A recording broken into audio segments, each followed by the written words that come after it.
Now, I will actually be sharing this on Canvas. However, I don't want to just plop a file down and say nothing about it. So I'm just going to go quickly through this and just explain a few of the slides. So as we read in chapter 2 this week, you're doing the whole chapter, and the chapter's related to understanding rhetoric. So we're going to cover stuff like rhetorical situation, rhetorical appeals, and rhetorical fallacies, both in chapter 2, and then I'm also asking you to read in chapter 5, I think sections 5.3 and 5.4, and those cover rhetorical appeals and rhetorical fallacies. And this is all important information that I'd like you to know. So just kind of to recap what rhetoric is all about, it's important to understand the definition. So I have the definition up here of rhetorical, because when I say rhetoric and I'm talking about it in classes, students are usually think about rhetorical, especially as it relates to rhetorical questions. So we know that a rhetorical question is one that's asked in order to produce some kind of an effect or to make some kind of a statement, rather than actually gaining information or getting some kind of an answer. But when we use the term rhetorical, it's actually, we are thinking more, something, of course, concerned with the art of rhetoric, as it says here in this definition, but also something that's expressed in terms intended to persuade or to impress. So rhetoric is just, well, what is it? It is the art of speaking or writing effectively. So in this class, we are learning the art of writing effectively. If you go on and you take some kind of public speaking class, you're going to learn the art of speaking effectively. And maybe some of you were in debate club in your high schools, so you may be familiar with this whole idea of rhetoric. It's the way that we use words in order to be effective, but also the way that we can persuade or impress our audience. So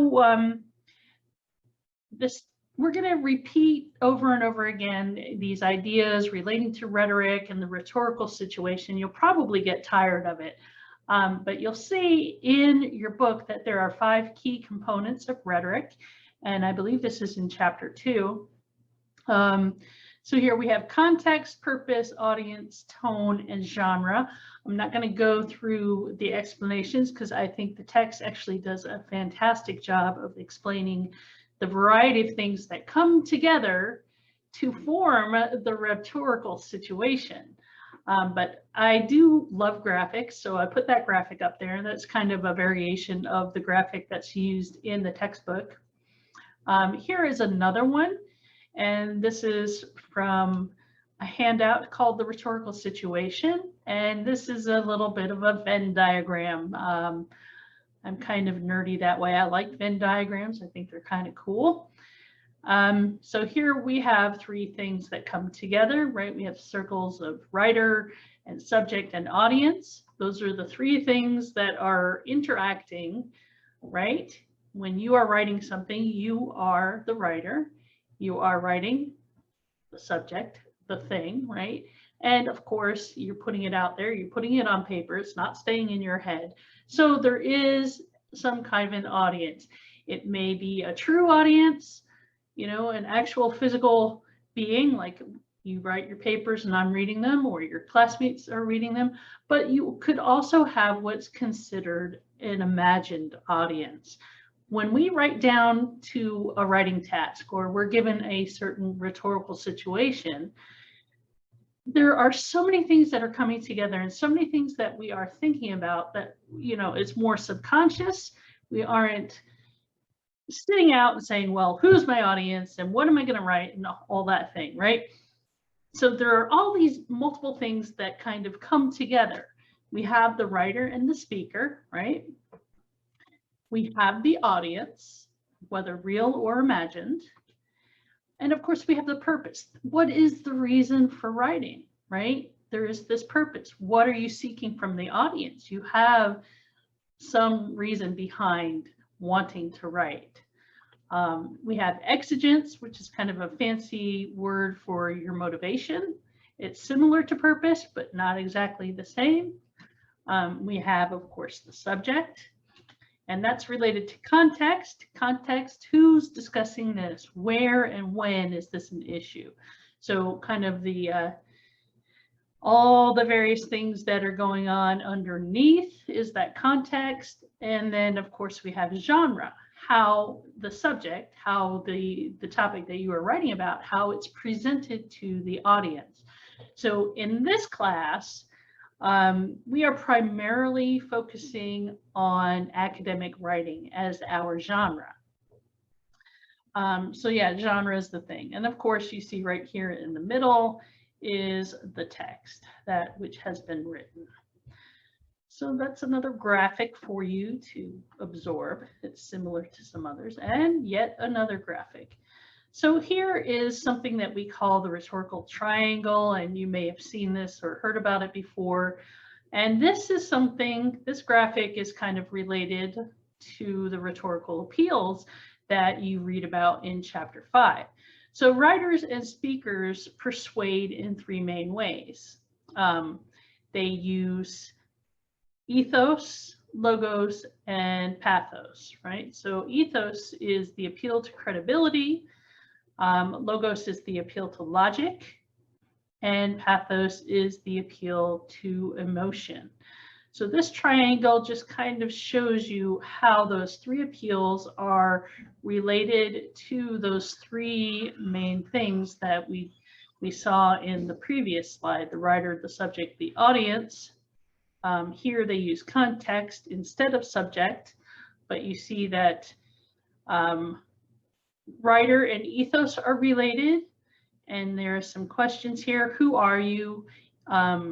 As a writer, you're building trust and you are establishing authority or establishing credibility. So ethos is a very important thing for you as a writer. Why are you confident to speak about the issue?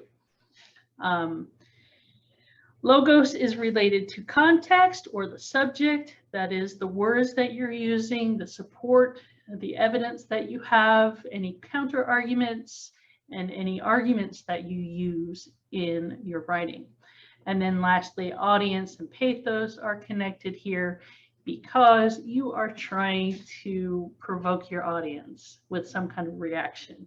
You want them to have some kind of an emotional awakening. Yeah, so you use that appeal to emotion to get your audience to embrace your message. And you'll see this a lot in advertising. So that's the rhetorical triangle. Next, we have the rhetorical appeals, as I said, logos, ethos, and pathos. Logos is the appeal to logic.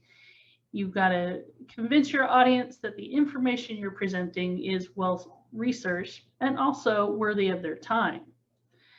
So you'll use facts and figures, statistics, etc. Big time evidence, right? And we use that a lot in our research papers. Ethos, the appeal to ethics or the appeal to credibility. So here you're convincing the audience that you're credible as a speaker or as a writer and that your information is also credible. So you're going to be professional, you're going to use professional tone, have an awareness, use notable sources, experts in their field or celebrity status, that kind of thing. And then pathos is that appeal to emotions. So you want to convince your audience by making them feel something. It could be anger, it could be pity, compassion. Humor is a big one, as you'll see. I have a video that you'll be watching. Joy is another, frustration, so on and so forth.